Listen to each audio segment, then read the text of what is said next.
Hackers and governments always seem to be at odds.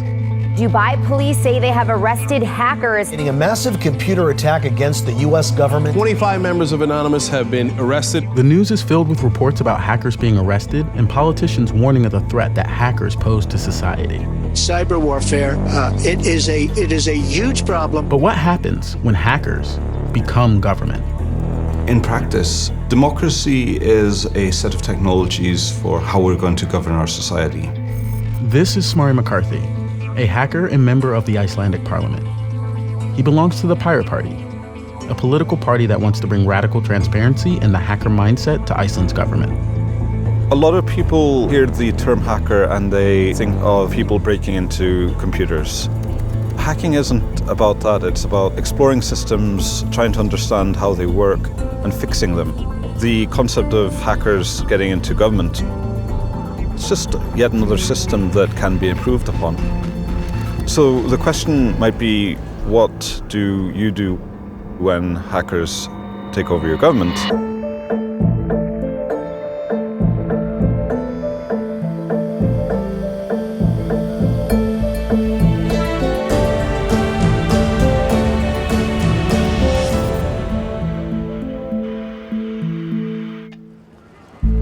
Before Smári was a politician in Iceland, he was a programmer, building tools to help journalists around the world.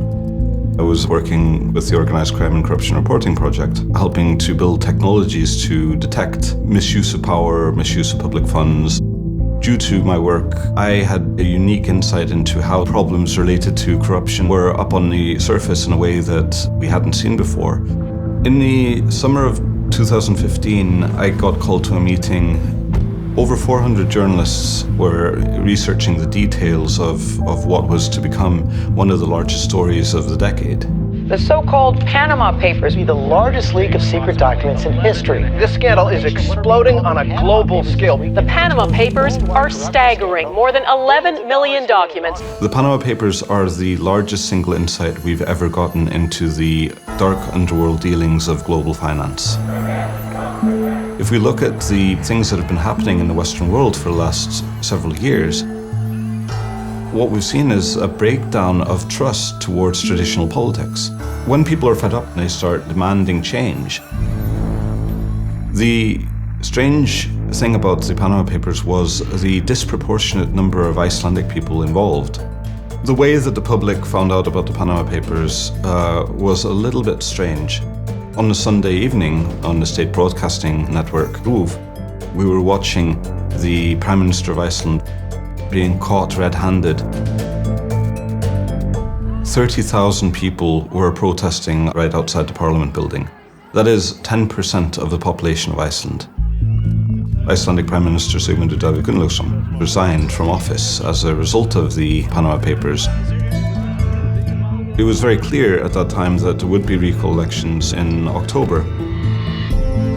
The Pirate Party saw an opening to tackle corruption by applying their hacker ethos to government. Their platform emphasized radical reforms to make government more transparent and government data more accessible, arguing that was the only way to prevent corruption. So, around the summer of 2016, I decided to participate in the election. At the end of October 2016, we won a huge victory in the Icelandic parliamentary election,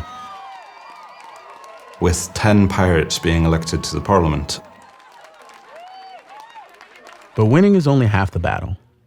Now the pirates are faced with a more daunting task: actually passing meaningful reforms.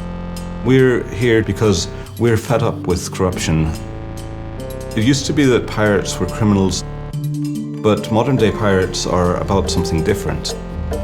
Not breaking the laws, but fixing them. The ideology of the Pirate Party focuses on the public right to understand what's going on in a society and the public right to participate in deciding where that society should go. So when it comes to the government, there's a very clear kind of demand. Everything that a government does should be made public, almost without exception.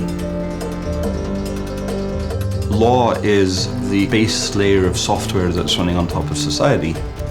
At its core, a pirate is a political hacker. Somebody who takes the hacker ethic, the hacker mindset, and applies it through direct political participation.